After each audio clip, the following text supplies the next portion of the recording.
This is Encouragement, bite-sized stories to refresh your soul. Here's Jim Smith with a little encouragement. You know, this world we live in will often insist that we do things either this way or that way. But is there a third choice? Writer John Roth shares this experience.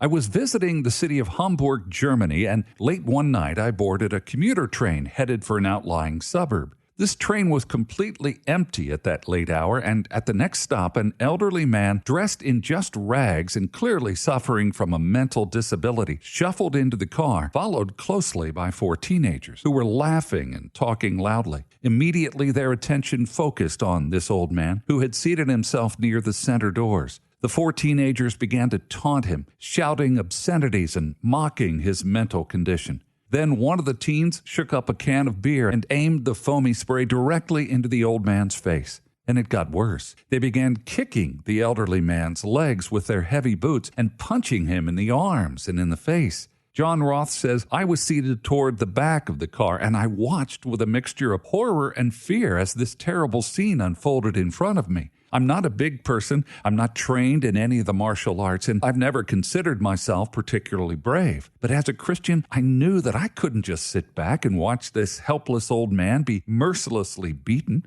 What should I do? What could I do? I whispered a deep prayer. God, please calm my fear and show me the right thing to do. And then, without really giving my next move any careful thought, I got out of my seat and I walked toward that old man and his attackers. And out of my mouth, in my best German, came these words.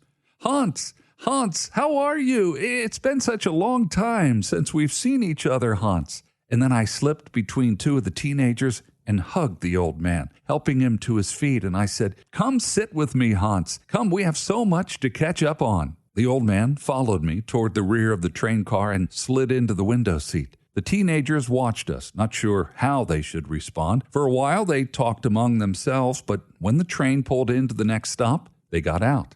And at the following stop, Hans left as well as he mumbled a word of thanks in my direction.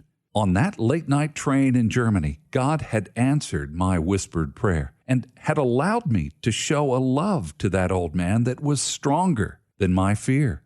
John Roth adds this, the prevailing wisdom in our culture tells us that there are 2 ways to respond to fear, either a cowardly retreat or a fight to the finish. But the beauty and power of the gospel is that Jesus offers us a third alternative, to trust in God and in the transforming, surprising power of love.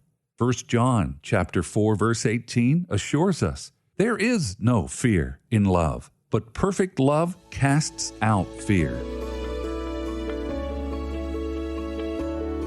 Thank you for listening to Encouragement. If you've been refreshed, don't forget to subscribe, leave a review, and share a little encouragement with someone you love. Encouragement is a podcast from Family Radio. These stories are just a taste of the stories you can hear every day. Listen at familyradio.org or find more encouragement on the Family Radio app.